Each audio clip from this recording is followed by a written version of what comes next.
Hi,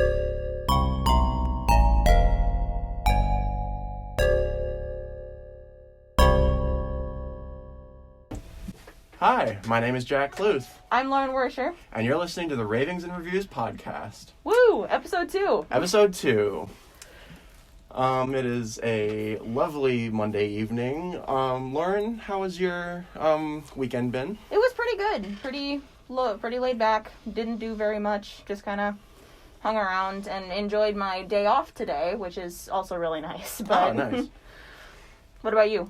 Yeah, pretty much, my girlfriend peer pressured me into getting the Dishonored franchise on the PlayStation, and I've just been nothing but doing that. So, yeah, Dishonored and Dominoes. Double D is what I've been doing lately. Double D's, so. yeah. Yeah. Yep. So we got another movie to review We for do have today. another movie to I'm really review. excited for because I was the one who recommended this. We are doing the Killer Klowns from Outer Space. Yes, So. we are. So I guess before we should start, like, what are your thoughts about the movie? Like, just face value. Like, what was the first thing that you thought when I said, hey, we should do this movie? My first thought when you said, hey, let's do this movie is, oh, okay. I've been meaning to watch this movie for a while. It's got, like, a cult status. Yeah, it's very cult status. Yeah. Like, there aren't a lot of people who like it, but the ones that do... Exactly, yeah. There's a very passionate fan base about this movie. Yes.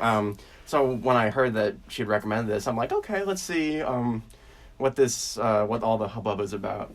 And then about 15 minutes into the movie, the only thing I could think was, Lauren, what did you make me watch?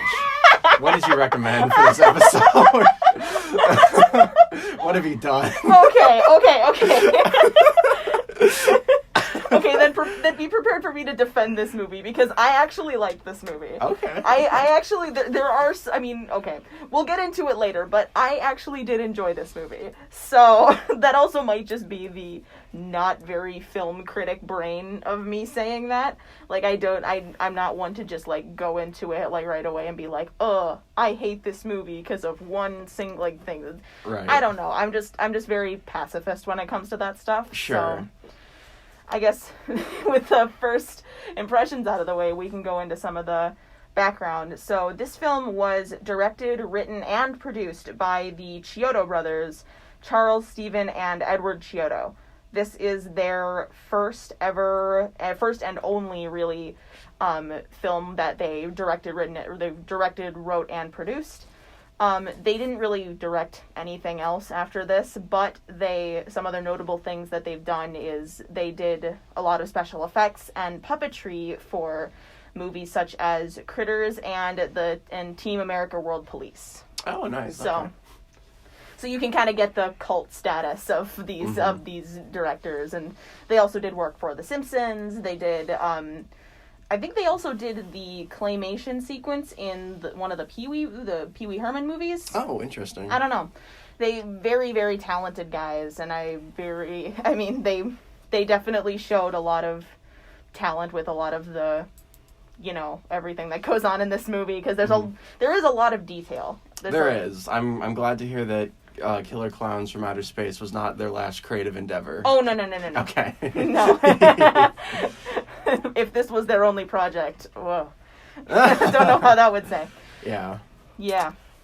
So, if you don't mind me asking, what inspired you to want to watch this? What inspired you to want to recommend it? Have you just been meaning to watch it for a while? Yeah, I guess it's that. I mean, I've been meaning to watch it for a while, and like you said, it's very cult. I have a couple friends who also like horror movies and also like this movie, and have been saying, like, it's like a diamond in the rough. Like, this is, like, it's very good. Like, you should watch it if you like horror movies. And I was like, okay. I mean, it's been a movie I've been meaning to watch for a long time, and I figured this is the perfect context to do it. So Right. And that's not me, like, that's not me trying to be, like, passive aggressive or mean. Like, why did you recommend this movie to me? Why? Lauren? What's wrong with you? No, What is wrong with you? I was just wondering how the idea came about. Yeah. So, yeah. So you didn't really like it that much. Here's the thing. I have not had this much trouble trying to figure out what I think of a movie in a really long time. Okay. And it's almost making me mad that it's Killer Klowns from Outer Space that's making me like have such inner turmoil. But it really is, because I'm so confused. Because if you want to look at this movie, like an objective film, then basically everything is bad. Just everything is bad. Nothing is...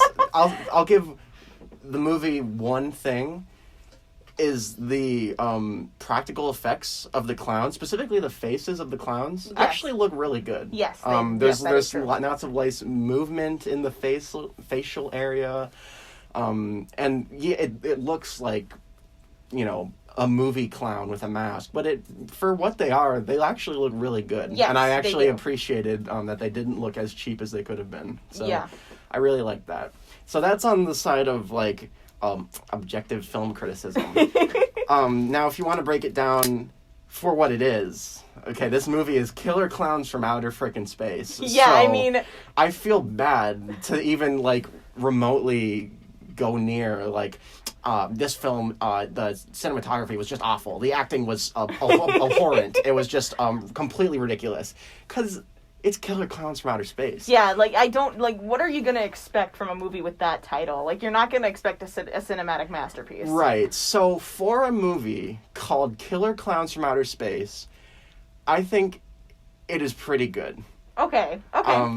So I will... I mean, if I do agree that it is very cheesy and very silly at times. It's very 80s. It's very 80s. Oh my gosh, it is so 80s. But the thing is, it doesn't take itself too seriously. No, it does not. That's also a trait I admire in like a lot of movies that are meant to be cheesy, is that they know what they're doing. Yeah. Like the part where I guess the thing is with movies sometimes is that they go for like to be dramatic and like big budget, like everything, but it ends up falling short and being cheesy. Like that's where I guess that kind of mentality comes in. Mm-hmm.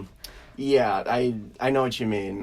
Nobody went into this movie thinking that this was going to win an Oscar. They knew what they were doing. They were making a Killer Klowns from Outer Space movie, and for what it is, I think it's pretty fun. Yeah, There's it's very fun, very lighthearted. Yeah, it's very tongue in cheek. Lighthearted might not be the right way to say that. It's very tongue in cheek. Yes, most of the time, yeah. Not all the time, but for the majority of the film, it knows what it's doing. I would say for the most part. Yeah, I guess another thing I guess you were talking about it is some good things about the movie. The score is amazing. I love the music of this. The music is amazing, and one of the biggest like strong points for this movie. John Massari was the composer. Very talented. I feel like he did the score really, really well, and it also kind of drove home the 80s theme because of all the synth he used. I would agree. Yeah, the score is very it was still in my head after the movie ended. Exactly, which is kind of the point of, like... Right, yes, I would agree. Yes. I think the score was actually handled pretty well. It was done good, and it's very memorable, and you're right, a lot of synth, it captures the 80s very well. Yeah, I agree. Yeah. I would agree. I also like the theme song, too. Mm-hmm. The theme song was really, really good. Yeah. I did some more digging on it, and the theme song was actually done by the Dickies. Okay. So... that was, I think John Massari had some, I don't really know how, like, composing works or about anything like that, but, yeah, I really, really liked the music and all of the, well, I guess not all of the sound. Do you want to talk about this now, like, or something like that? Because I do have some gripes about the sound. Yes, please. Okay. Okay. The sound is atrocious in this movie. It's so bad. It is so bad. It has some synchronization issues with because some of the lines end up getting dubbed over, which is very weird. I'd say like nearly 50% of the lines in the movie are dubbed over, or like grunting sound effect, like and you can tell nobody was making those noises on set, so they just brought the actors back into a sound stage. They're like, okay guys, just make some pain noises, and then they smeared it over the top of the movie. Yeah. And it's bad.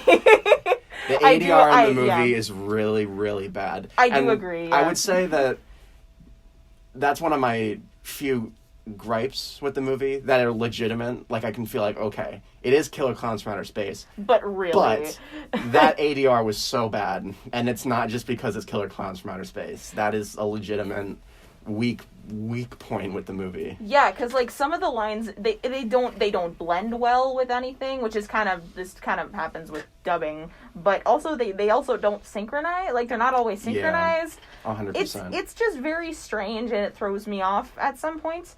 Yeah. There's also some times where you expect there to be noise, and there isn't. Mm-hmm. Like, there's many times where you expect to hear, like, the characters are running around, and you expect them to, like, make noises or, like, pant or grunt or anything, but you just hear background music.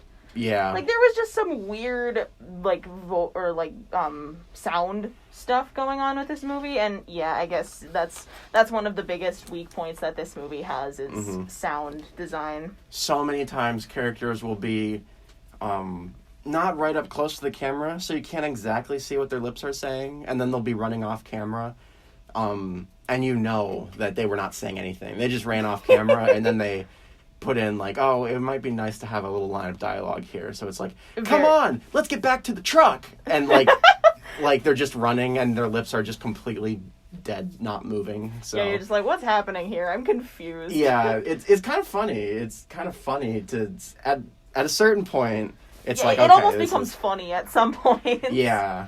And I wonder, because like you said, there are some super fans of this movie. Oh, yeah. That think it's like a cinematic, like, I've seen people that are like, oh, this movie is actually like a huge parody and critique of the horror genre and the 80s in general.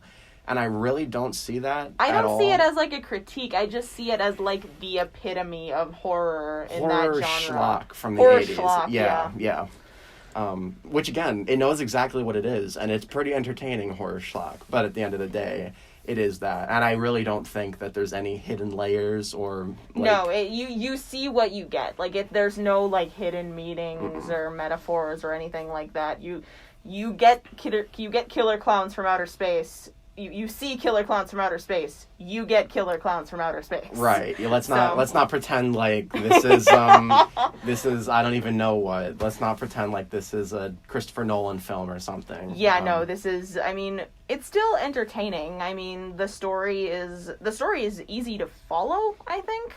Yeah, it's very easy to follow. It's not very complicated or complex by any sort of means. It's just kind of like the characters are going here, then they're going here. Then, like, it doesn't do a lot of, like, jump cuts or cutaways to other scenes or anything other than, like, the filler scenes with the clowns. Mm-hmm. So I will say there were some cuts that were really funny to me. Yeah. And this is another thing. I don't know if this was intentional or not, for, like, humor, or if they were just like either they didn't care or they were too inept. So there's an old man at the beginning of the movie. Oh, yeah. And he's getting blasted by a laser beam. And he's just screaming in pure agony. And then they do a hard cut to, like, the outside of a diner. I know exactly what you're talking about. It made me laugh really, really hard. Yeah, because it's so sudden, and there's no, like, lead-in noise to the next scene. Like, it just, like, he's just there, like, like, silence. Yeah, it was funny. really funny. If they meant to do that, then bravo, because that got a good laugh out of me. I don't know. That's the problem. I don't know. There was also a weird thing. It was towards, like, the middle of the movie where, like, it's the main character and one of the cops who's they're talking about, like, the group of cars that were gone, like, of the kids that got attacked by the clowns. Mm-hmm. And all of a sudden, he's talking about one of his friends, and he's like, he's gone! They're dead! And then immediately goes to the next scene. Yeah, that's the other one. Yep, I was trying to think of what the second one was. I'm like, I knew there was another one. Yeah, It was just so awkward and weird. Like, there was no sort of resolution to that scene. It literally just went, boom, next scene. I'm glad you remember that. Very strange. Yeah, because it's one of the ones that stood out so much in my brain. Mm-hmm. I guess kind of on that note, what about, like, the characters? We talked kind of last week a lot about the characters in Lights Out and how we were like, yes, they're real people. They're so good. I feel like this one's a little different. I wrote down an in-depth analysis of every character in the film. Did you? And I'm going to read them out loud right now. The characters in the film are as follows. Good guy cop. Evil cop. Generic 80s protagonist. Generic 80s damsel in distress. Victims. Clowns. Those are the 6 characters in the whole film. And they have as much depth. I hate that you're not wrong. Yeah, there's absolutely nothing to these characters No, whatsoever. I mean, no, they're very face value. There's not a whole lot to these characters. No. I mean, but I feel like that was kind of the point though, with the characters being very, very minimal and very not deep at all, because it's the clowns. Yeah. that steal the show from this movie. The people that were making this movie go, nobody here cares about this relationship between this love triangle going on. Nobody cares about the cops' morals. These are just setups for funny payoffs, and we just want to cut to the clowns as quick as we can. Yes. But at the same time, movies need characters. Movies need people that you care about following from point A to point B. And so watching these people run around, I didn't care. I was amused. By what I was seeing, but I really could not have cared less if one of them had got eaten by a clown shadow or... I also think that was kind of the point as well, so that you don't feel as attached to them if they were to die. Yeah. So, because the clowns do kill a lot of people in this movie, and we can get to that later, maybe after a break or something. But you did forget 2 characters. Oh, who? You forgot the two stooges, basically. Yes. Yep. I really like the Terenzi brothers. That's the two ice cream truck guys. Oh, the ice cream truck guys. Yes. I did forget about them. I loved them. They're very funny. I liked them a lot. And I was really sad to find out that one of their actors died recently at the end of August. Oh no. So rest in peace, Peter Licassi. It was really, really sad because I really liked both of their acting a lot. Like they were one of the highlights of this movie. they were hamming it up big time. Absolutely. Yeah. And I think they actually went on from this movie to be like a comedy duo. Oh, really? So I can't remember what it was called or what they did, but I'm pretty sure they did go on to do more stuff together. Oh, okay. So. Did you think that one of the ice cream truck drivers looked like Daniel Radcliffe? No. Okay. Which one? I think I'm just complete... See, that's the thing. I don't know the names. He was always on the left. Not the one driving? Not the one driving. The shorter one. Okay, that was the one that passed away. Oh. That was Paul. Oh, no.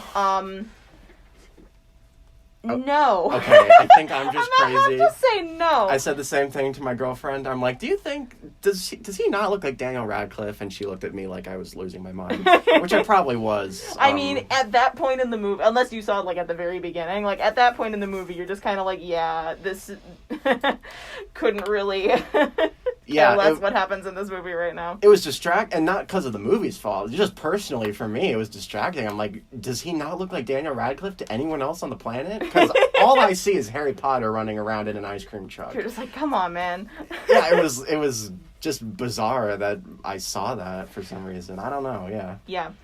I guess we can kind of talk about, there was a lot of detail in this movie. With the set design, the makeup effects, costumes, they did, with as, schlocky and as, weird as this movie is, they did pay a lot of attention to the detail of, you were talking about the clown faces. Those things were scary. Mm-hmm. They were very, very scary. And I also wrote in my notes here, I was like, probably sparked a generational fear of clowns before the original It miniseries. Yeah. Because this came out in 1988. The It miniseries came out in 1990. So this was before. This was before Tim Curry as Pennywise. So if they weren't scared of clowns then, they definitely were at that point. Right, yeah. Which I would like to point out, these clowns look hideous and horrifying. Oh, absolutely. And no one in the movie treats them as such.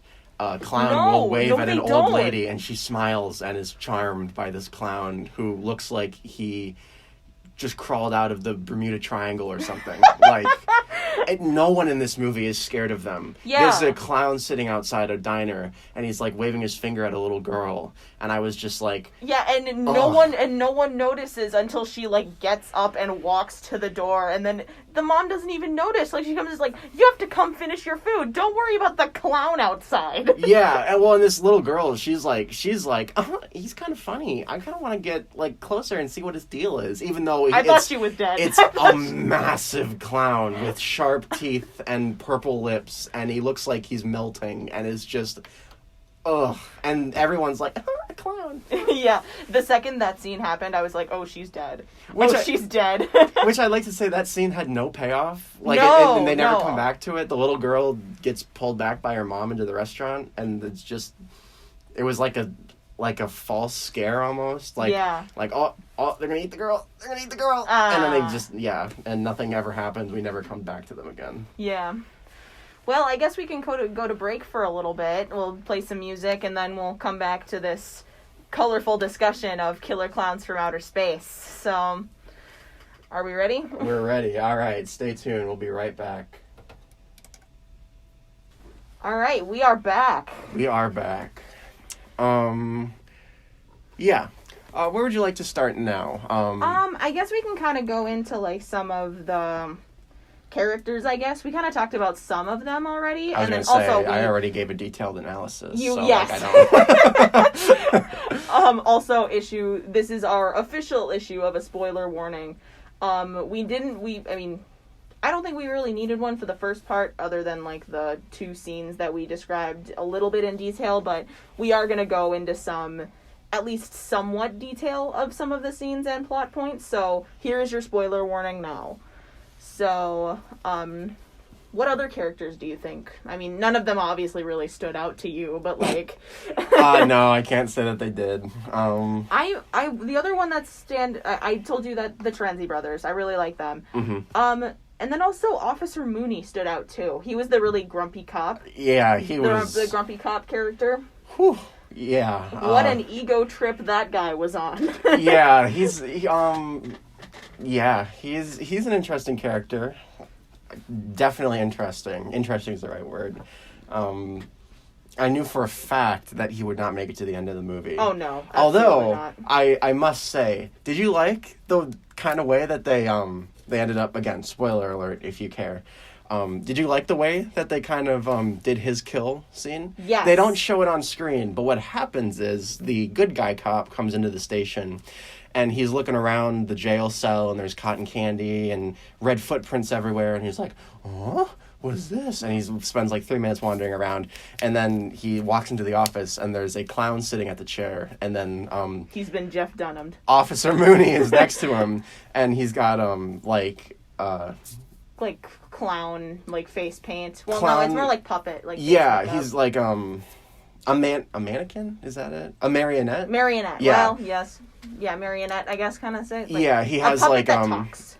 He's got like blood at the corners of his mouth, and they go all the way down to his chin to make it look like one of those wooden puppets. And I actually was like, oh, that's kind of creepy. Like, I can't say too much in this movie scared me. Yeah. But that was genuinely, like, for a split second, I was like, oh, all right, that's kind of cool. Yeah. That's kind of creepy to look at. It's also a funny callback to, like, what he said when they were first in the police station and learning about, like, oh, there might be clowns. He turns, as the kids are leaving, he turns and says, "You're not gonna make a dummy out of me." Yeah, yeah. And then he is literally made into a dummy. Mm-hmm. So. Yeah, and then the clown has his hand in his back, moving his mouth. It's kind of creepy. I can't tell if when he was in the jail cell and gets like yoinked like forward with the little. You know what I'm talking about? Like when in the jail cell? Yeah. I don't know if that was what killed him, or if like getting his hand shoved getting a clown's hand shoved into his back killed him. Although in the movie, it does look like he stops like 2 inches before he hits the bars.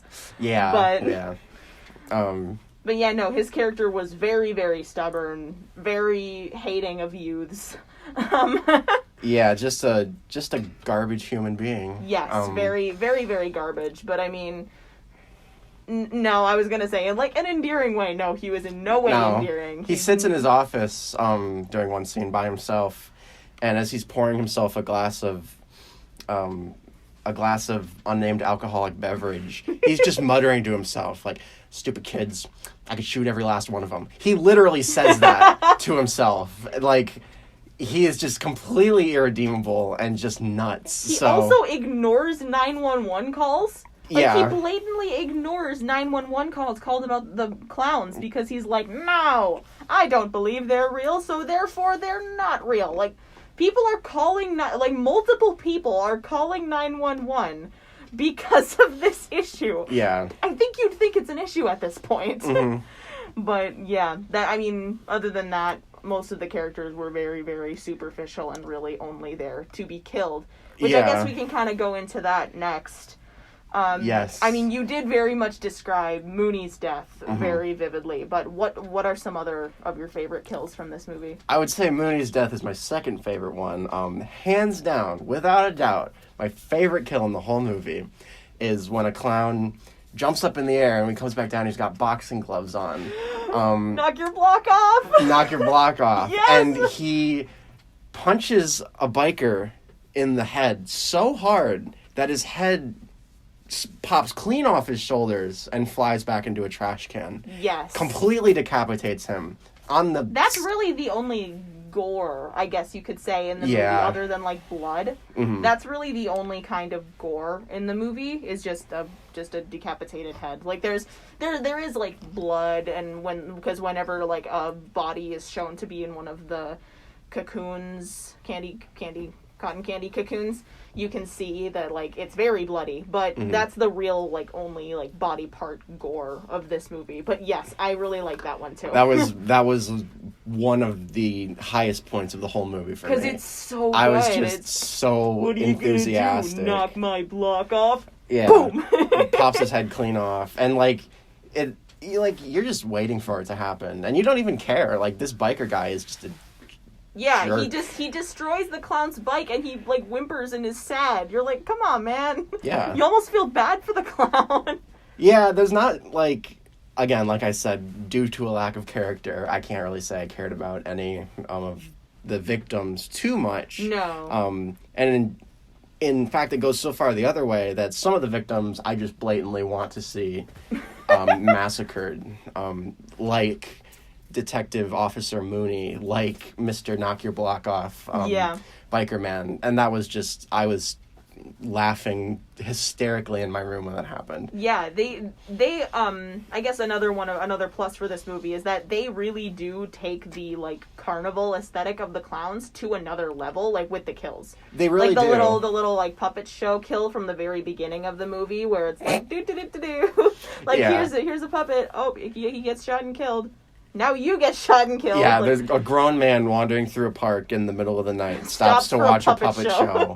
And is genuinely enthused at what he's watching. Like, he is fully into this 3-year-old's puppet show in the middle of the night. And then, of course, he gets turned into cotton candy.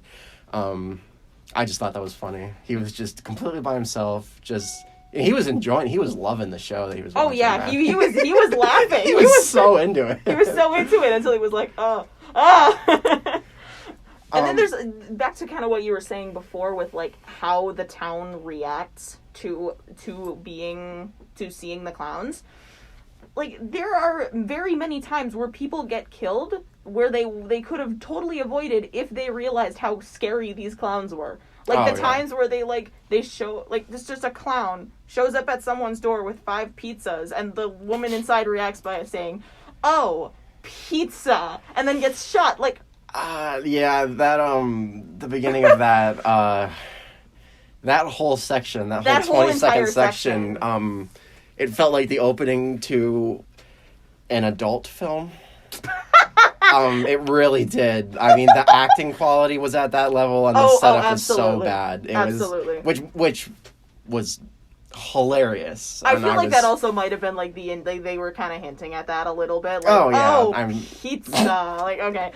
Yeah. There was also the old lady, literally in the next scene, who gets a Valentine from a very scary clown, and then she just turns to her husband and goes, "Harold, was this you?" And then just dies. Yeah. You're like, is no one affected or scared of these clowns at all? Right. Yeah.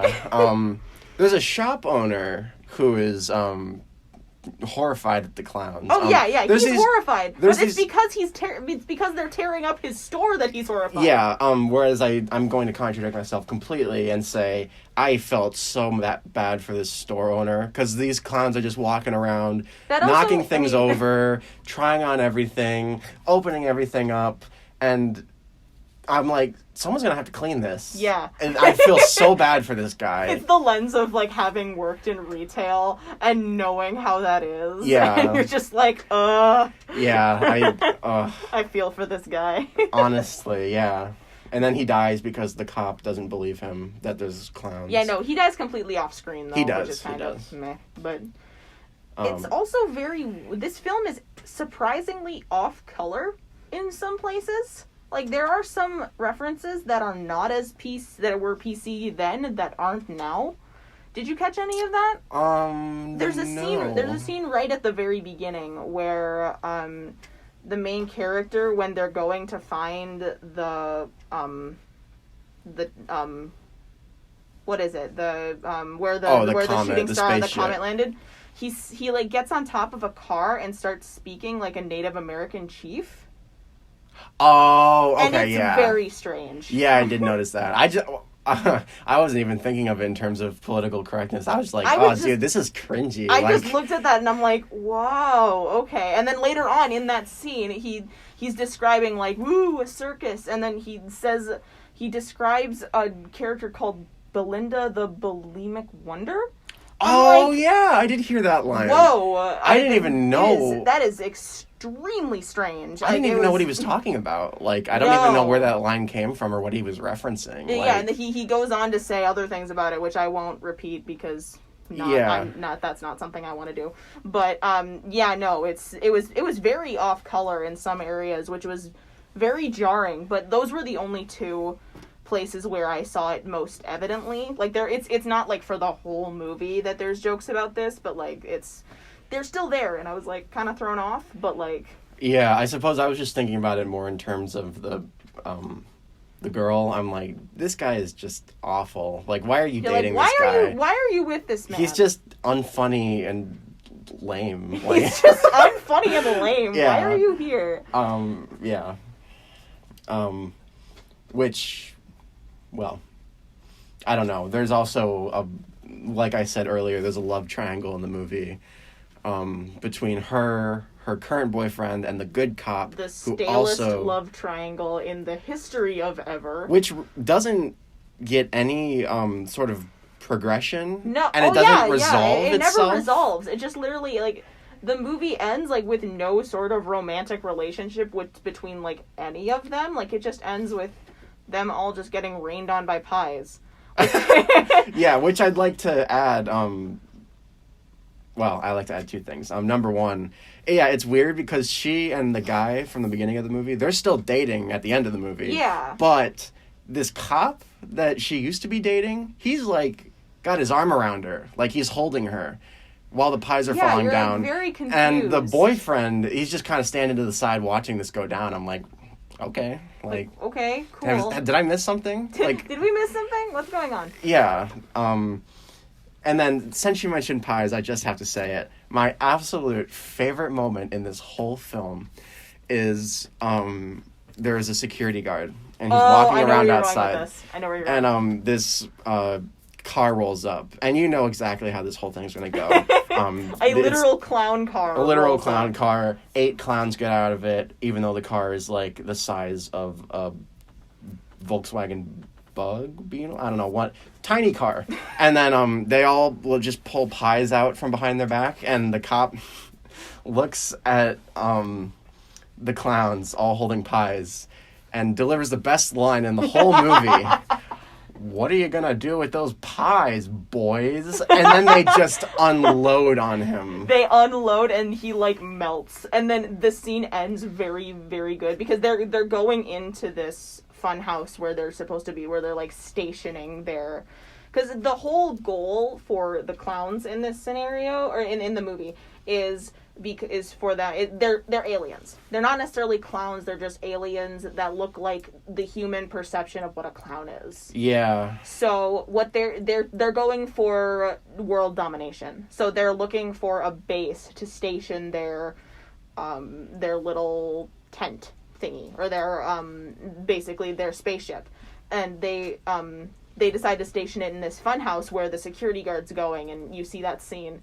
And it ends with the small clown from the Knock Your Block Off just full on just putting a cherry on the dude's head, just covered in like pie. Yeah, it's because apparently like the pies kill the pies kill the security guard. Like they're supposed to be like acidic or something. Yeah, and they just full on melt him.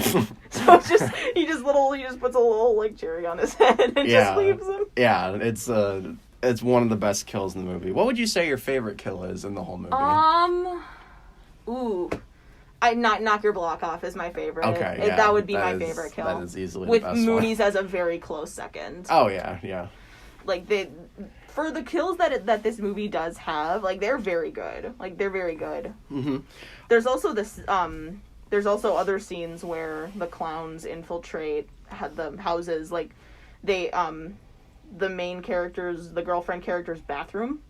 Oh yeah, that was kind of cool. With the little like clown snakes just come out of everywhere, and you're like, where are you coming from? Like, what's going on? Yeah, they the clowns in this movie like shoot popcorn at people, and it's never really explained until the last. It's not explained much more than one sentence. That's like, why are they throwing popcorn? It's because they're clowns. Right. Yeah. That's the extent of explanation that we get for the popcorn. Yeah. Oh, which is really funny. The clowns shot the boyfriend and the girlfriend upon their first visit to the spaceship. They shot them with this popcorn gun, and they're running away, and they had popcorn glued onto their like clothes, like their costumes, like the wardrobe designer glued pieces of, so they stand up and all this popcorn is just stuck to them in these very like symmetrical rows, and they run away. It looked great. It was so funny. You're just like, all right, like what poor soul in the wardrobe department was tasked with popcorn gluing? Yeah. Yeah. I guess that was another thing I was going to talk about with like the stuff that didn't really work so well with this movie. It has some great practical effects. Some of the CGI is not. Ooh, yeah, the CGI is abysmal. Yeah, the one scene that stands out to me is the scene where one of the clowns is chasing after someone in a car.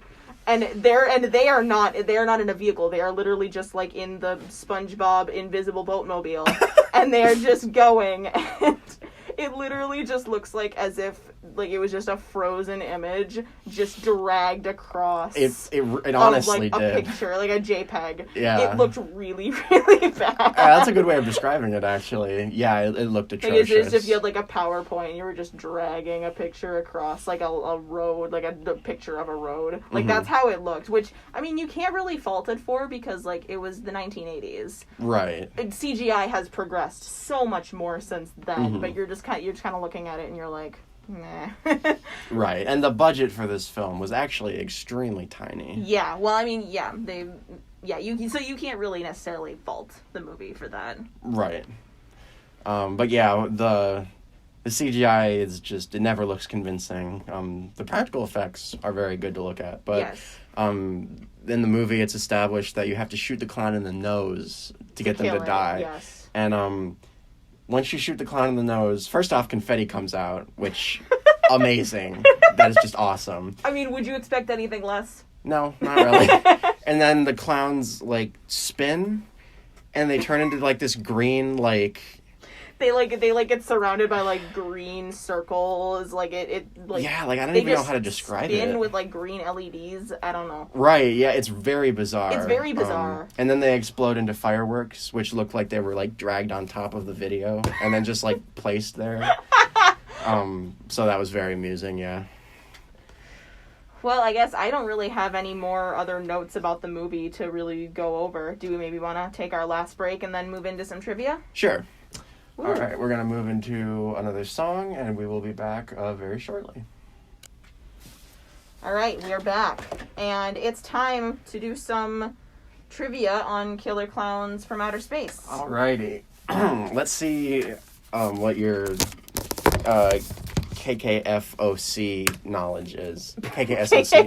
KKSOS. It took me a very long time to realize what you were saying. I was like, wait a minute. Okay, do you want to go first, or do you want me to go? Sure, I'll do one first. All right. All right.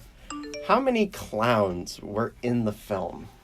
How many separate, different types of clowns were in the film? Oh gosh, there were a lot. Are you talking like just the main ones, or like because there were more than just the main ones? Yep. If you had to take a guesstimate, I'd have to say 20.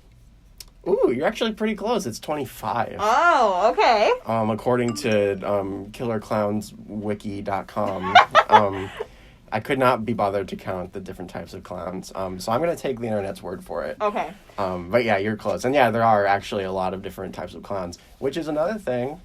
Kind of appreciate. You know, they didn't just use 3 different types of models and keep recycling them. Yeah. They had a fair few different types and shapes and sizes of clowns in the movie. Yes, and I guess to piggyback off of that, I can give you one of my questions that I had, which was, did you know that the clowns have names?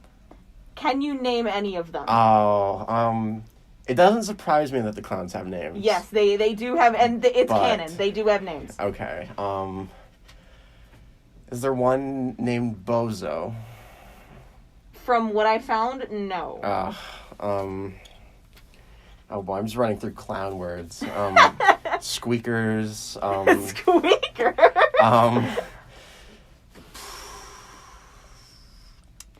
No, I don't think I can. Okay. So just running through some of the main ones. Jumbo is one of the main clowns. It's the one that kills Mooney with the hand. Oh sure, iconic. Fatso is one of the bigger clowns. Is the one who gives the Valentine's gift to the old woman. Yeah. Shorty is the one who knocks in so the knock your block off one. Rudy is another one. He's one of the ones that's in the store. Okay. I think he was my least favorite one, just because of the store damage. Just because of the store. Then there's Spiky, who is the puppet show one. And then the last one I was able to find is Slim, who did the shadow puppets. Oh, okay. All right, I can see. So yeah, there are plenty more. I mean, you heard it from him. Like there is a Killer Klowns wiki. Shorty and Fatso. Shorty, yeah. Shorty is my favorite clown because of Knock Your Block Off. All right. How much money did this film make worldwide? Ooh. Do you mean like just from box office alone, or? Yeah. I can't say there's very much then, because I was gonna add a question about this too, but like they didn't do well at the box office. Like at first, like it took a while for them to get to where they are now. Okay, then I will preface. Maybe it's Is it different then? It might be just overall with sales of like other things. Okay. Office. I'll go with $3 million. $43 million. Oh, $43 million. And I'll tell you where most of that came from. I have no concept of money when it comes to movies. Was overseas. This movie made a lot more money overseas than it did in America. Oh, okay. That makes sense. Like overseas meaning like in Europe? Basically any other country other than America. Okay. Yep. That makes sense. Okay. I think it made like 2 or 3 times more overseas than it did in America. So. Okay. So this is another question about the context of in context of the movie. The last clown I talked about, Slim, was the one who did the shadow puppets. Mm-hmm. Do you remember the 5 shadow puppets that Slim made? Oh, that's tough.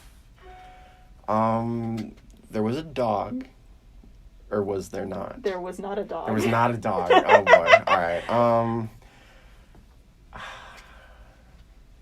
Oh, come on. I remember I remember it was funny because these are just like the shapes were just completely. Yeah, like, I don't think we even talked about this scene during the regular part of the podcast. Yeah, there's a kill where a clown is making shadow puppets on the walls, and everybody is just so like, oh my god, he's so cute, he's such a cute clown. And then he makes an evil shadow puppet, and then it eats everybody there, and then he like puts them into his backpack. Do you give up? I want to at least get one. Was there an elephant? Yes. Okay. There was an elephant. All okay. right. So the first one that he made was a rabbit. The second was an elephant. The third was George Washington on a boat crossing Delaware. Yeah, that which was is really funny because there was an old guy with like an old couple there, and all of a sudden like the old guy salutes, and then you see just like George Washington in a boat as a puppet. There was also they also made a dancing lady, like a dancer. Yep. And and then finally a Tyrannosaurus Rex, which eats the group, and then they puts him in his bag. Okay, got you. I'm genuinely bummed that I forgot that George Washington one because I thought that was actually kind of funny. It was really, really funny. All right. Well, I was going to have a bit of a trick question, but I'm pretty sure you already know this. Can you name at least one other film that this director has made? Oh, well, I guess, yeah, it's a trick question because they didn't. Yep, they have not made any other movie. This is their directorial debut, but like you said, they have gone... Fame. Like, they've also gone to other movies and done that stuff, too. So, okay. So, my last question that I have is, this movie shares interesting similarities between another horror movie that came out well before this. Do you happen to know what that movie is? Mars Attacks? No. Oh, I was getting... It does have to do with aliens, I think. I don't think I've ever actually seen this movie. It came out in 1958. Oh, 58. Oh boy. It's old. I'm gonna have to say no. 58. That's pretty old. It was The Blob. That's right. I read. Yeah, there were a lot of reviews comparing it to The Blob. Okay. So, both have a victim who is an old geezer living in a cabin who has a dog. Both movies have a decent cop named Dave, and who does not believe the young people, and a crabby older cop who seems to have a grudge against young citizens. Okay. So. Yeah, I remember hearing about that. All right. And then this is my last question, and one that I found particularly interesting. What was the budget for this movie? Ooh. Gosh, like I said, I have no concept of, like, how much money goes into making a film, like, that kind of wise. So, like, I just want to say, like, $750,000? $750,000? A little bit more than that. It was... $1 million? A little bit more than that. 1.5 A little bit more than that. $2 million? Yeah, $2 million. The budget keep going. The budget was about $2 million, which, if you put that into context within the 80s, it was probably a little bit more than that. So I'm sure you could round it up to maybe about $5 million in today's time or something. Okay. Maybe not that much, maybe a little less. But yeah, still a pretty tiny budget. Yeah, for very the small 80s. compared to other movies that we've not really covered yet, but seen. Right. For example, the movie The Purge that came out quite a while ago. That movie had a budget of $3 million. Wow. Extremely Wait, tiny. The first one, or the first one. Yep. So this movie had a smaller budget than that movie, and that movie had a microscopic budget. And with learning about that, I actually kind of want to give the movie a few extra points, specifically because, like, that's a low budget, and they were able to do quite a bit with the low budget. And I mean, this movie came out in the 80s, and it's still very, very relevant today. Like, that's gotta stand for something. Sure, yeah, and they've got quite a few different locations. Both just sets in the real world and sets that they made for the clowns. It doesn't all take place in, like, one home or one diner or something, which is something that movies with less money, like The Purge. That whole movie took place in one house. But this movie, you're right. Moves around quite a bit. I've never actually thought about that. That entire movie takes place in one house, and it's because of the budget. Right. Yeah. But this movie's pretty all over the place. Oh, and, yeah, it is. Within the Klowns spaceship, there's quite a few different sets, which I appreciate. They're very colorful. They look like they were set on a high school gym stage. Yeah. So that they were put in like a studio setting. Right. It's another one of those things. Like, it was both, like, I was like, okay, that's kind of cool, but at the same time, I'm like, because, like, these sets, they did look like they put some effort into trying to make them look visually interesting and colorful, but at the same time, it looks like they're on a high school stage with studio lights just shining on top of them. Yeah. So, yeah. I think we should wrap up here. We should as well. This was fun. I like talking about this movie. I'm glad that we were able to do it, even though you may not have enjoyed it as much as I did. I got my own type of enjoyment. I feel like we both enjoyed it, just in different ways. Yeah. I can't say I regret watching it. Will I ever watch it again? Maybe in a group setting. Yeah, I can see it being setting. a lot of fun if you get all your friends around and you watch this movie. It could be a blast. Oh, absolutely. So, what would you give the movie? What would your rating be? Oh gosh, I forgot we were doing this. I would probably give it. We're going at a 10, right? Yes. I would probably give it a 7 out of 10 because I still think it holds up. It's a good movie, but because of the sound and because of all of the weird issues that it had, it kind of drives it down a little bit. Okay. And for me personally, just because of how split I was on it, based on the fact that it's a Killer Klowns movie, but there's also so many weak elements, and putting that together really just kind of puts me at a 5 out of 10. Just right down the middle. A 5 out of 10 for me is like half of it was good and the other half wasn't. It's legitimately even down the middle. Okay. And also because I'm a grumpy old man that doesn't like to have any fun at movies, and I hate everything. I hate everything. But no, I'm very glad that I got to watch this movie, and I'm very glad that I got to talk about it. Yeah, I'm excited. I'm glad that I got to do this too. So awesome. It was quite a bit of fun. So you said that you have a plan for our next episode together, which will be next Monday. Yes, our next duo episode, which are on Mondays. I would like us to watch the original Texas Chainsaw Massacre. Ooh, yes. And it's a movie that I have personally seen before. Have you seen it before? Yes, I have seen it as well. Okay, good. When was the last time you saw it about? Probably when I was about 16. Okay. Like very, very early into my liking of the horror genre. Okay. Yeah, I haven't seen it for about maybe a year and a half, and I would really like to revisit it. I would like to watch it again, too, because I feel like the first time I watched it, I just kind of like, ooh, scary movie. So. Yeah. Yeah, so next Monday, we will be talking about the original, none of the remakes, the very first Texas Chainsaw Massacre. And then this Friday, we will be having a special guest on. Yeah. I'm very excited to have our first guest on. Me too. I'm really excited. So, thank you all for listening today. This has been really, really fun. We are so excited to be doing this and to have this opportunity. So, hope you are all having a great day. Thanks, guys.